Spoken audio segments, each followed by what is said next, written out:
Hello and welcome to Thought for September the 2nd. Our readings are 2 Kings chapter 7, Lamentations chapter 3, and 1 Corinthians chapter 16.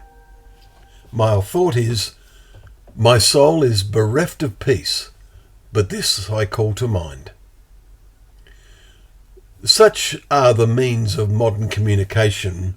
Rarely a day goes past without us hearing some news of events that are causing anxiety, even distress, among believers in some parts of the world.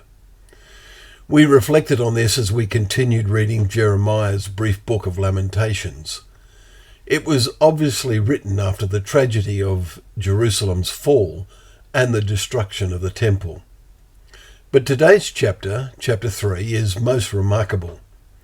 It contains some great lessons for us. Lessons of the perceptions that can come into our minds from God if we truly seek him as Jeremiah did. First he says, God has enveloped me with bitterness and tribulation, verse 5. Maybe we can use that word envelop in a modern sense and say we can put this bitterness in an envelope and put it out with the rubbish or into the fire. But how?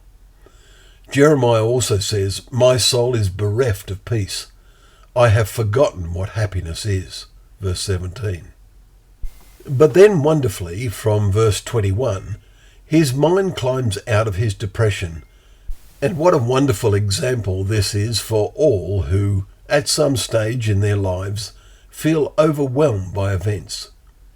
He writes, but this I call to mind, and therefore I have hope.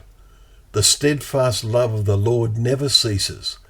His mercies never come to an end.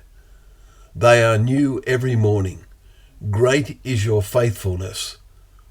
The Lord is my portion, says my soul. Therefore I will have hope in him. Verses 25 and 26. If you are a young person, note verse 27. It is good for a man or woman that they bear the yoke in their youth. A yoke? That is, be in harness in the service of the Lord and learn that God watches over their lives and knows and can and will direct the path of those who truly seek him.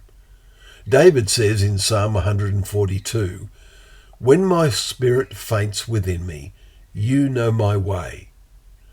Finally, although there are other verses in this remarkable chapter we would have liked to quote, note verses 40 and 41.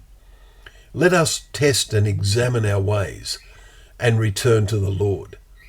Let us lift up our hearts and hands to God. May we follow Jeremiah's example, for few have experienced traumas like he did. But after being totally bereft of peace, he still knew that the steadfast love of the Lord never ceases.